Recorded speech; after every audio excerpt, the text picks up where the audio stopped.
Okay, now we will discuss the work done in gravitational field.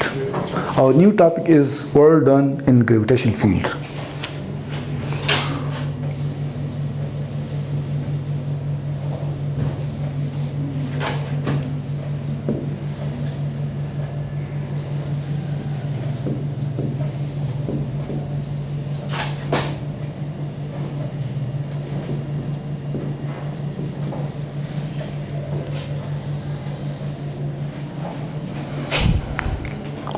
First of all, we will discuss what is gravitational fields. Before going into detail of the gravitational field, we will define what is gravitational force. Gravitational force is what? The force of the earth by which earth attracts the body toward its center is known as gravitational force. अर्थ जिस body को अपनी तरफ खींचती है, उस पर force exert करती है, उस फोर्स को हम कहते हैं ग्रेविटेशन फोर्स। ये तो ग्रेविटेशन फोर्स हुआ। अब ग्रेविटेशन फील्ड क्या चीज़ है? The area around the earth, the area around the earth in which earth exerts force on the body, this is known as gravitational field. यहाँ पे देखें, सपोज ये आपका कोई अर्थ है,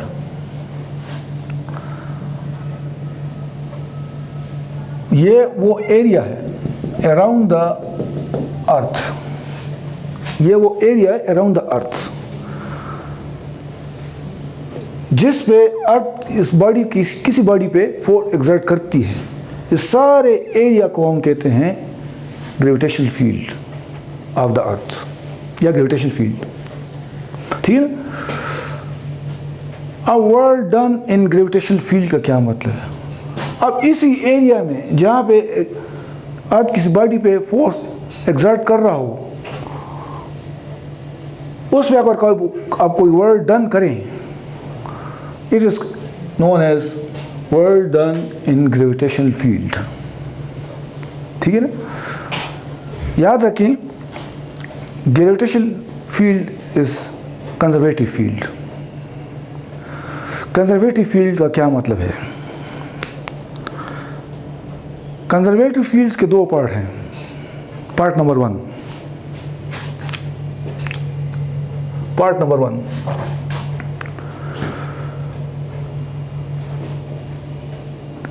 नंबर वन इसको हम किस तरह डिफाइन करेंगे? Total work done in a close path is zero. Conservative field वो होता है, फर्स्ट पार्ट, कंजर्वेटिव फील्ड वो होता है जब कोई आप वर्क डन करें in close path in the gravitational field, तो वो टोटल वर्क डन आपको जीरो मिलेगा। तो this is your first part, इसको हम प्रूफ करेंगे। तो पार्ट नंबर वन के work done, work in close path, और क्या हम करेंगे? Total work done in close path is zero. Conservative field वो होता है जिसमें आप वर्क डन करें क्लोज पाथ में, हम कहते हैं कि ये ग्रेविटेशनल फील्ड कंजर्वेटिव फील्ड है। कंजर्वेटिव फील्ड वो होता है, पार्ट नंबर वन, जिसमें आप work done around the close path करें, आपको वो ज़ीरो मिल जाए, तो हम कहेंगे कि ये आपका है कंजर्वेटिव फील्ड। दूसरा पार्ट उसका ये है कि work done is independent of the path followed. Second part, work done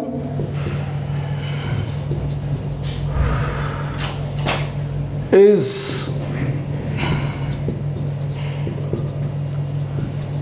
independent of the path followed.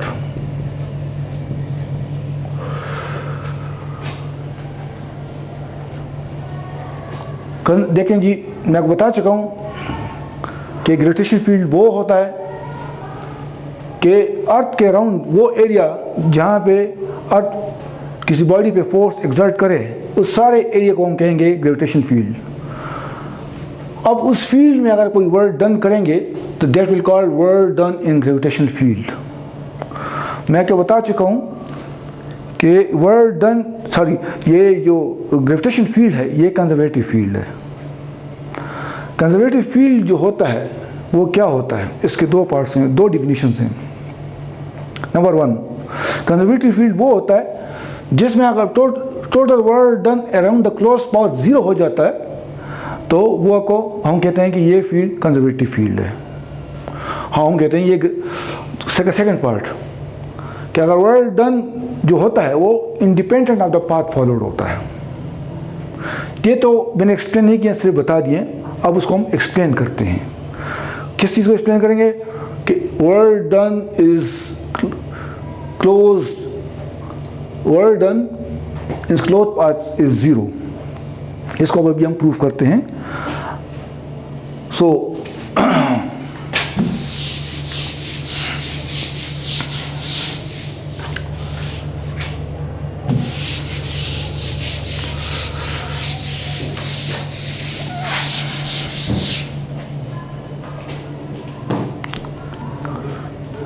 यहाँ पे हम देखेंगे कि work done in close path, work done in close path is 0। ये तो मैंने कह दिया है, अब इसको हम प्रूव करते हैं। इसके लिए ये मैं एक फिगर बनाता हूँ।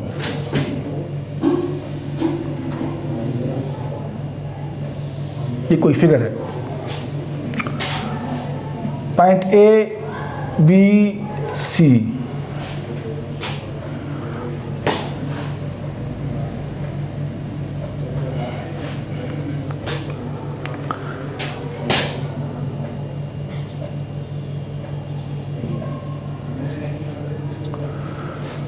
देखें जी, ये फिगर जरा देखें। ये पॉइंट ए है, ये पॉइंट बी, ये पॉइंट सी। यहाँ से यहाँ तक जो डिस्टेंस है दैट इज डी।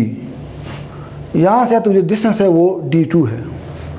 यहाँ से यहाँ तक जो डिस्टेंस है वो आपका d1 है। ठीक है ना। क्लोज पाथ का क्या मतलब होता है? क्लोज पाथ क्या चीज़ है? क्लोज पाथ का मतलब ये है कि जहाँ से आपने स्टार्ट किया होता है दोबारा वो पहुँच जाते हैं, that is known as close path. For example यहाँ पे देखें जी, आप किसी बॉडी को डिस्प्लेस करते हैं फ्रॉम पॉइंट ए से पॉइंट बी, फिर पॉइंट बी से पॉइंट सी, फिर पॉइंट सी से पॉइंट ए। तो देखें जी, जहाँ आपने पॉइंट ए से स्टार्ट किया था दोबारा वहीं पहुँच गए हैं, तो ये क्लोज पाथ हुआ। क्लोज पाथ क्या होता है कि जहाँ से आपने वर्क डन स्टार्ट किया था दोबारा वहीं पहुँच जाते हैं। फॉर एग्जांपल दोबारा आप देखें, किसी बॉडी को आप डिस्प्लेस करते हैं फ्रॉम पॉइंट ए से पॉइंट बी, फिर पॉइंट बी से पॉइंट सी वर्क करते हैं, फिर पॉइंट सी से पॉइंट ए तक वर्क डन करते हैं। तो आपने ए से स्टार्ट किया था दोबारा पहुँच गए हैं, तो ये क्लोज पाथ है। अब हम ये सारा वर्क डन या सारा वर्क डन को कैलकुलेट करेंगे। अगर वो हमें 0 मिल जाता है तो हमें यहाँ पे प्रूव हो जाएगा कि जो ग्रेविटेशनल फील्ड है वो कंजर्वेटिव फील्ड है। अगर वो 0 ना आया तो फिर वो नहीं होगा। हम उसको भी हम यहाँ पे प्रूव करते हैं। क्या प्रूव करेंगे कि हम ये सारा work done around the close path हम प्रूव करेंगे। हमारा आंसर 0 में आना चाहिए। अगर आया तो हम कहेंगे conservative field is that gravitational field is conservative field. हम स्टार्ट करते हैं फ्रॉम पॉइंट ए से। जब पॉइंट ए से पॉइंट बी को आप किसी बॉडी को डिस्प्लेस करेंगे तो वो क्या होगा, यहाँ पे देखते हैं ज़रा।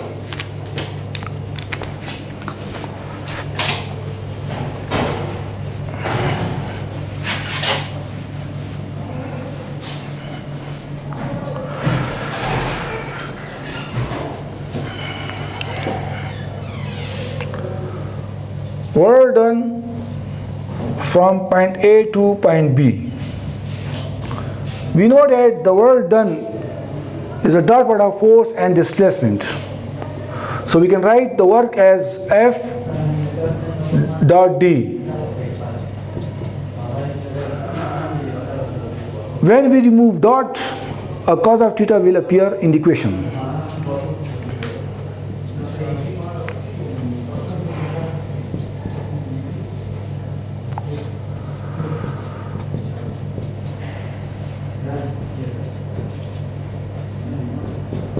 यह आपका इक्वेशन नंबर 1 हुआ। अच्छा जी, अब हम यहाँ पे फोर्स, डिस्प्लेसमेंट और थीटा की वैल्यूज पुट करेंगे इस इक्वेशन में, तो क्या होगा यहाँ पे देखें जी। चूंकि हम ये ग्रेविटेशनल फील्ड में काम कर रहे हैं, तो यहाँ पे ग्रेविटेशनल फोर्स उसको अपनी तरफ खींचेगा। उसका जो यहाँ पे वेट होगा वो नीचे की तरफ एग्जर्ट होगा, वेट या उसका ग्रेविटेशन फोर्स उसको उसमें एक्ट होगा और वो नीचे की तरफ उसको डिस्प्लेस होगा। तो यहाँ पे जो फोर्स होगा, फोर्स वो इक्वल टू द वेट है। ग्रेविटेशन फोर्स, वेट क्या होता है? The force by which earth attract the body toward its centre is known as weight. अब यहाँ पे इस बॉडी पे जब आप कि कोई बॉडी डिस्प्लेस होगी ड्यू टू द वेट होगी, ठीक है ना। अब यहाँ पे ये जो फोर्स एक्सर्ट है वो इक्वल टू द वेट, और वेट क्या है? mg। अच्छा जी, अब यहाँ पे डिस्प्लेसमेंट कितनी है? यहाँ से यहाँ तक डिस्प्लेसमेंट आपकी d है,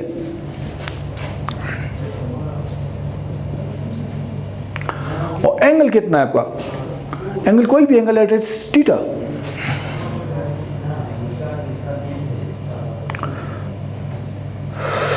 Putting these values in equation number 1, we get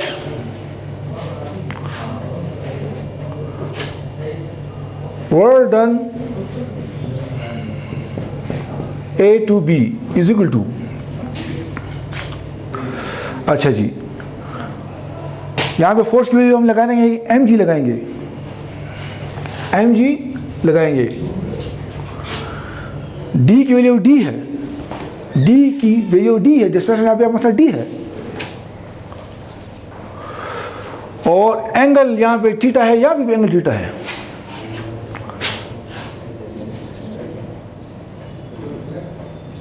theta है। अच्छा जी, इक्वेशन नंबर 2। अच्छा जी, यहाँ पे देखें जी, ये कोई आपका राइट एंगल ट्रायंगल है। जब कोई राइट एंगल ट्रायंगल हो तो जो 90 के सामने होता है, 90 के सामने, ये कि ये आपको 90 डिग्री है,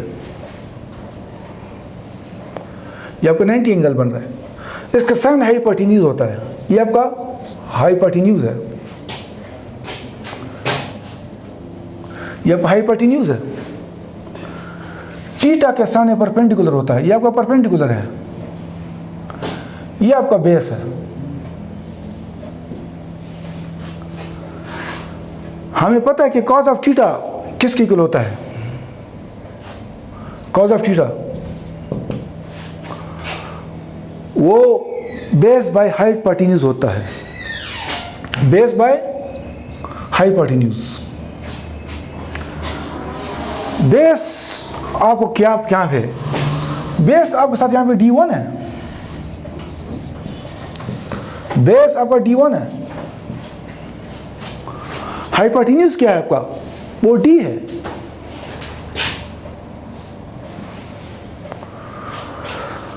अब देखिए जी, यहाँ पे ये d डिवाइड हो रहा है, इस साइड पे जब आएगा तो मल्टीप्लाई हो जाएगा, तो यहाँ पे d1 रह जाएगा।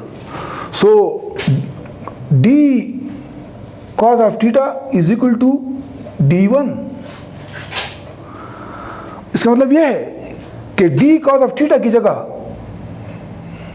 आप d1 लिख सकते हैं, तो d cos of theta की जगह आप d1 लिख सकते हैं। Put this value in equation number 2, we get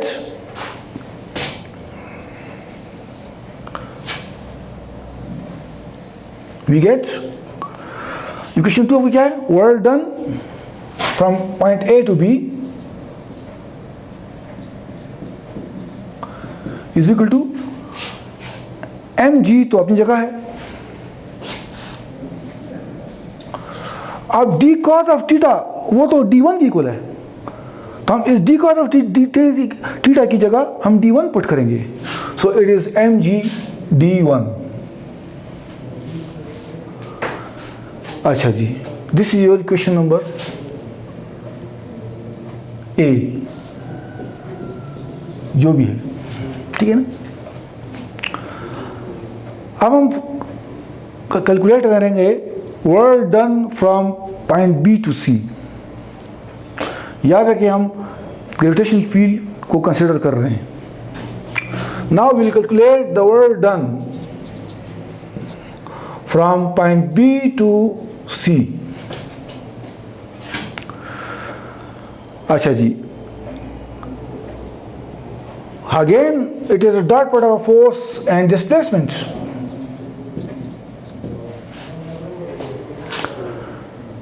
जब हम डॉट रिमूव करते हैं तो कॉज ऑफ थीटा आ जाएगा।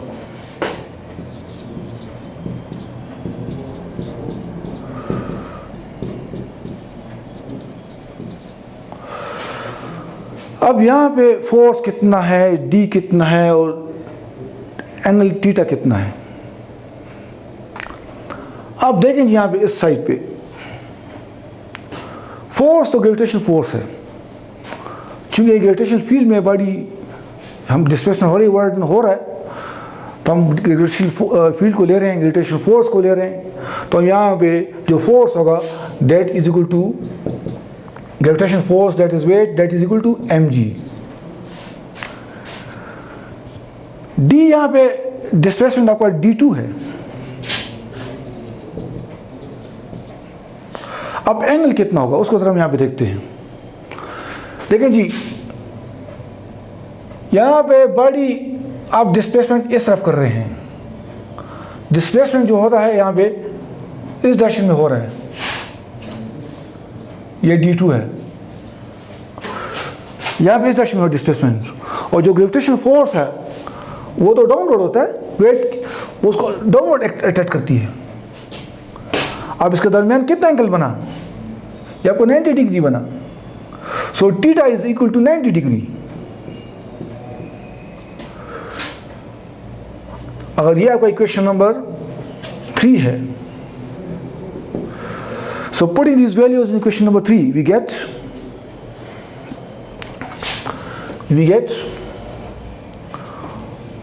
Work done B to C is equal to, लेकिन ये आपका इक्वेशन 3 है, work done B to C।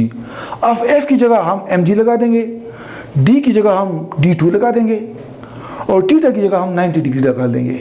So putting values we get mg d2 cos of 90। cos of 90 आप कैलकुलेटर से कैलकुलेट करें, निकालें वहाँ पे, तो cos ऑफ 90 0 को इक्वल होता है। तो हम यहाँ पे इसकी वैल्यू लगाते हैं cos ऑफ 90 0। तो work done B to C is equal to mg d2 and 0 multiplied by anything is 0, so the whole value will become 0. So work done from B to C can be written as work done B to C is equal to 0.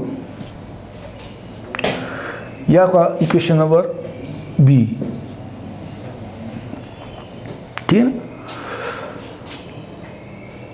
अच्छा जी, देखें जी, work done from point A to point B जो था वो आपका mgt1 है, और work done B to C जो है आपको 0 मिल गया, दैट इज इक्वेशन बी, ठीक है ना। Now will calculate the work done from point C to A. Now we will calculate the work done from point C to A.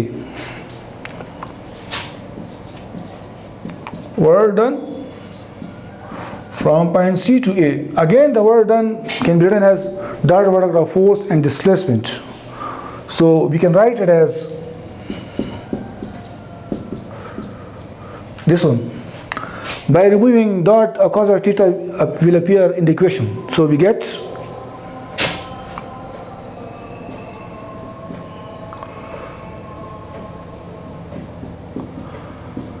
F D cos of theta. अच्छा जी, अब यहाँ पे force की क्या value है, डी की क्या value है और थीटा की क्या वैल्यू है, इसको हम यहाँ पे देखते हैं। यह कोई क्वेश्चन नंबर 4 हुआ। अब यहाँ पे देखें जी इस तरफ, अब पॉइंट बी से पॉइंट सी को अब बॉडी को डिस्प्लेस कर रहे हैं। तो देखें, ध्यान में देखें जी, यहाँ ग्रेविटेशन फोर्स उसको अपनी तरफ खींच रही है। जो फोर्स की डायरेक्शन है वो इस डायरेक्शन में है, उसको अपनी तरफ खींच रही है। और जो डिस्प्लेसमेंट है वो आप ऊपर की तरफ जा रहे हैं। Displacement is in upward direction.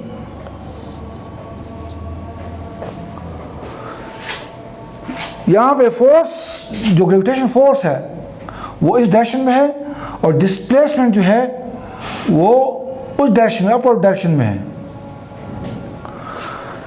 Gravitation force उसको अपनी तरफ खींच रही है और डिस्प्लेसमेंट अपवर्ड है। तो थीटा कितना हुआ, यहाँ पे देखें, थीटा आपका 180 डिग्री हुआ, वो एंटी पैरेलल है। तो इन दिस केस जो फोर्स, जो इसके जो थीटा जो होगा वो क्या होगा, 180 डिग्री। यहां पे डिस्प्लेसमेंट कितनी है, डिस्प्लेसमेंट आपका d1 है। डिस्प्लेसमेंट कितने आपका d1 है।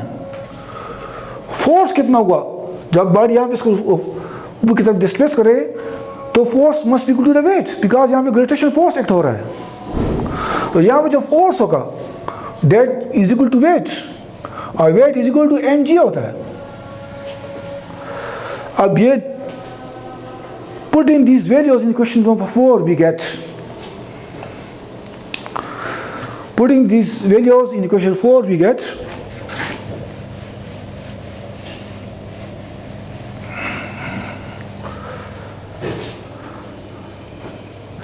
अब यहाँ पे इसकी वैल्यू लगा दें। इक्वेशन नंबर 4, यहाँ पे work done C2A is equal to, force की जो वैल्यू है वो तो mg है।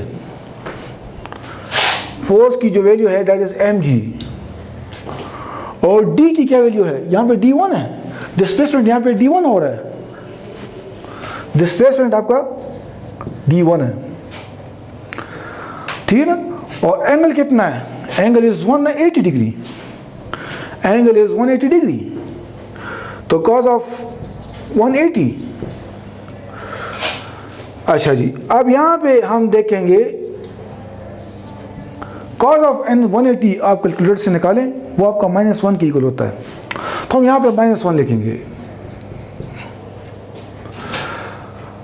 अब यहाँ पे ये जो माइनस यहाँ में मल्टीप्लाई हो जाएगा तो -mg/d1 हो जाएगा। ये आपका work done from point C to A है।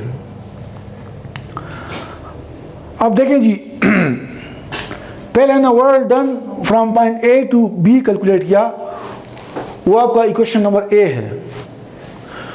फिर हमने work done from B to C किया, that is equation number B। अब हमने फाइंड कर दिया work done from point C to A, जिसकी वैल्यू इस ये इक्वेशन C है। तो देखिए यहाँ से हमने स्टार्ट किया था, दोबारा वहाँ पहुँच गए। Work done from point A to B, B to C and C to A, दोबारा हम यहाँ पे पहुँच गए। अब हम सारा वर्क डन कैलकुलेट करते हैं, देखते हैं कि 0 आता है कि नहीं आता है। अगर आया तो हम कहेंगे कि जो ग्रेविटेशन फील्ड है ये कंजर्वेटिव फील्ड है। अब उस सारे को ऐड कर देंगे। किस ऐड कर देंगे मैं बताता हूँ। Total work done total is equal to work done from point A to B plus work done B to C plus work done C to A। Work done A से B हम यहाँ पे ये वर्क डन कैलकुलेट किया। Work done B to C हम यहाँ पे लगाएंगे। Work done C to A हम यहाँ पे लगाएंगे। Work done from point A to B, वो इक्वेशन A से आप देखेंगे वो MGD1 है, MGD1 है।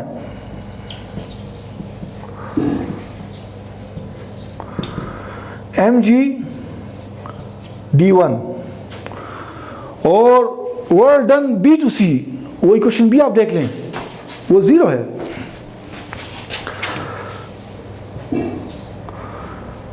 और वर्क डन C2A, वो इक्वेशन C है, तो इसकी वैल्यू लगा लें, माइनस MGD1, ये कैंसिल हो चुके हैं, तो total work done is equal to 0। तो यहाँ पे ये प्रूव हो चुका है। देखें जी, यहाँ पे क्या मिला है, total work done in a close path, हमें 0 मिल गया है। तो ये प्रूव हो गया है कि ये जो ग्रेविटेशन फील्ड है इट इज़ कंजर्वेटिव फील्ड। ये इसका पार्ट फर्स्ट कंप्लीट हो चुका है। अब पार्ट सेकंड हम उसको करते हैं। पार्ट सेकंड क्या है वो मैं बता चुका हूँ कि work done is independent of the path followed. उसका क्या मतलब है, उसको किस तरह प्रूव कर देंगे मैं आपको समझाता हूँ। पहले ज़रा इसको मैं साफ़ कर लेता हूँ। पहले आप ज़रा इसको ज़रा, अगर आप नोट करना चाहते हैं ज़रा नोट कर लें, बाकी मैं अभी इसको साफ़ करूँगा।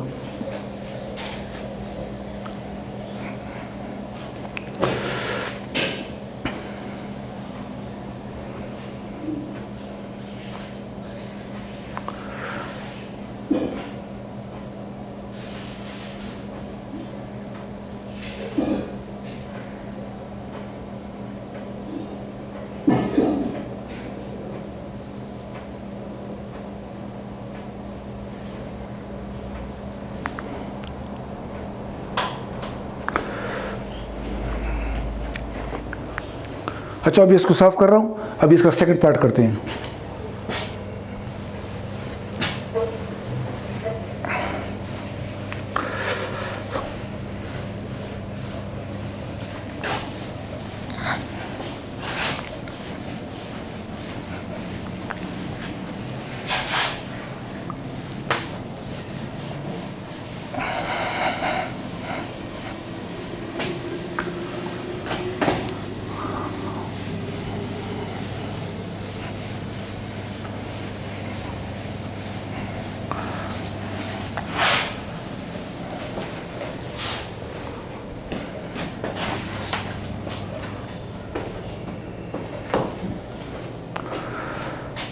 मैं आपको बता चुका हूँ जी कि conservative field is dead field in which work done around the close path is 0, जो उसका पार्ट 1 था।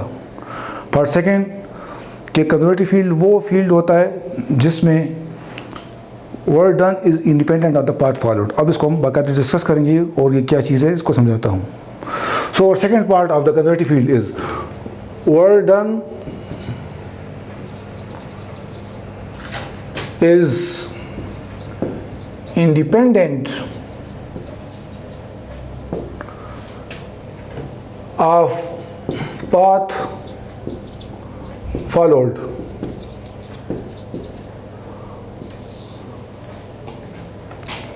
पहले मैं ज़रा फिगर बनाऊं, बाकी अभी उसके बाद आपको ज़रा एक्सप्लेन करता हूं। पहले ज़रा फिगर बनाऊं।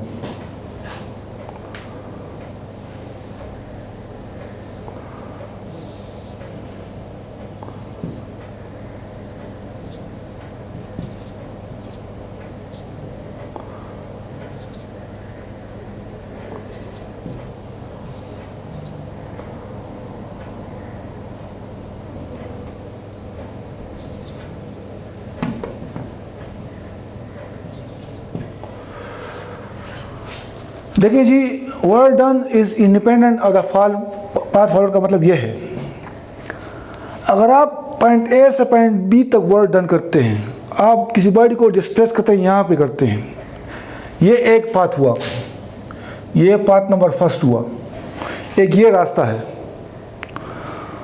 और दूसरा पाथ ये है, अगर आप पहले किसी बॉडी को डिस्प्लेस करते हैं, यहाँ पे आते हैं, फिर यहाँ पे आते हैं,